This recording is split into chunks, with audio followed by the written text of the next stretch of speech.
Welcome to the West Ham Voice. Thanks for joining me on Wednesday, the 14th of September for the latest 6'2" headlines.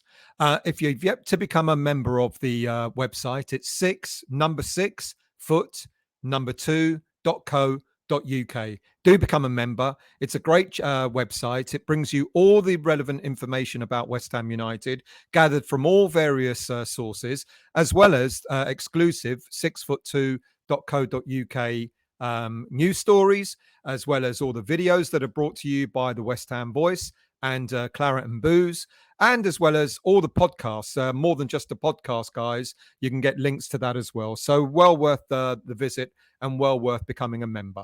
So what headlines do we have to you today on Wednesday, the 14th of September?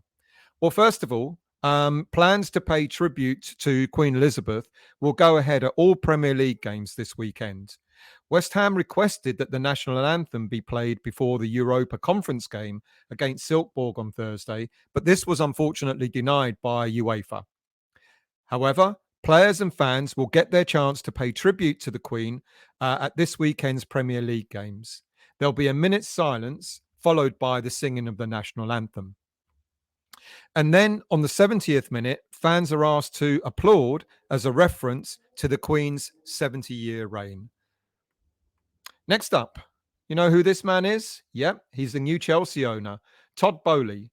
He's spoken about his vision of the future of the Premier League. And I'll be honest with you, for those who are traditionalists, it makes a very worrying listen indeed. With American influence increasing in our domestic game, suggestions of creating a Premier League All-Star game with North playing South in order to have a better distribution of income and wealth to all Premier League teams has been suggested.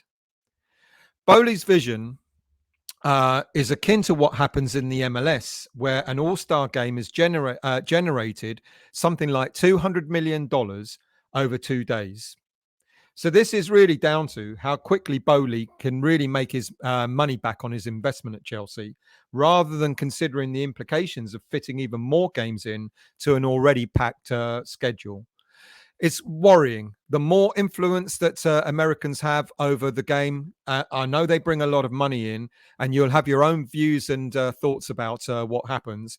But the way that the game is being played, and the way the game it's being suggested to be played, and I'm sure more offers of changes will come, like quarters, more advertising, etc., doesn't bode well for the way that the game was initially created.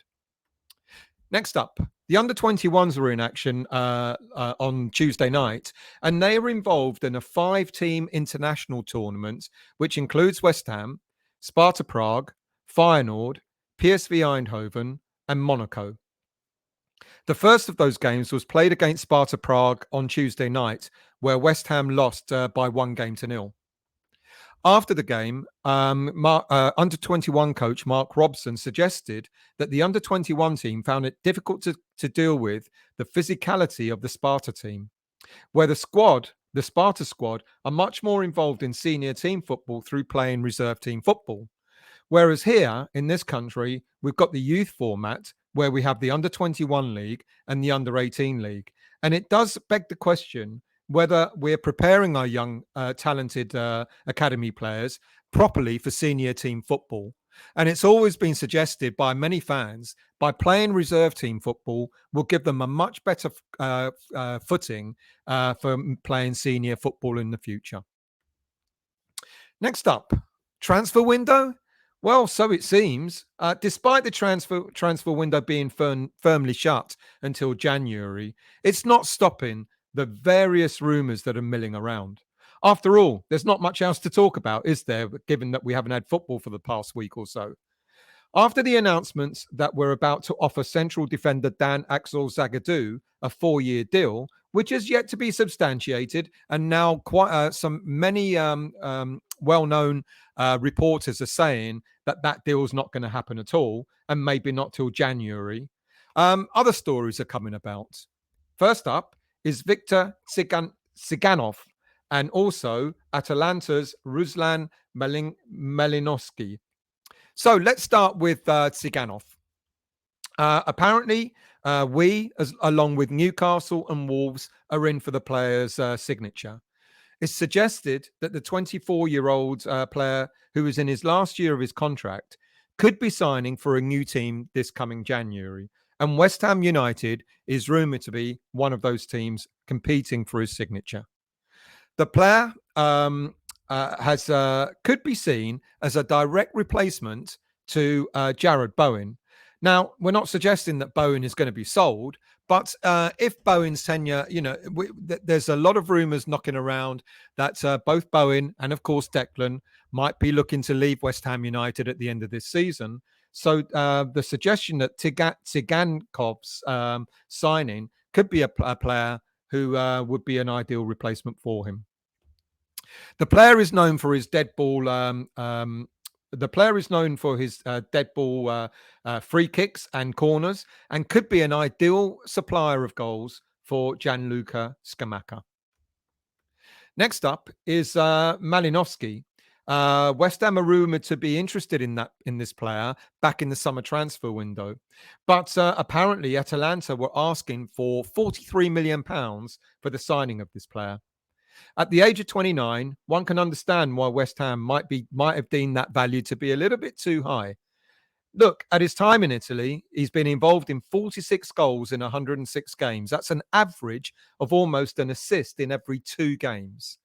His contract also expires at the end of this season, so West Ham could be looking to sign the talented midfielder as a potential replacement for Manuel Lanzini in the long run. Next up is Aaron Wan-Bissaka. There were many stories knocking around in the summer transfer window that we might have an interest in the player, but nothing materialised. The right back, who's also got great pace to be used as a wing back, has hardly featured in Man United's season so far. He's made one sub appearance against Liverpool, and that was just for the last 4 minutes of the game. He's a talented player, and at 24 years of age, still has many good years ahead of him. And as a right wing back, could well fit into David Moyes' formation. So that's it. Thank you all for watching this show again. There will be a preview of the Silkboard game later tonight, so do join me for that. But I hope you're enjoying these short, sharp shows. I'm still getting used to doing them, so do forgive me if I don't get them too right too often. But if you do enjoy them, hit the like button, hit the subscribe button, and we'll see you all very soon.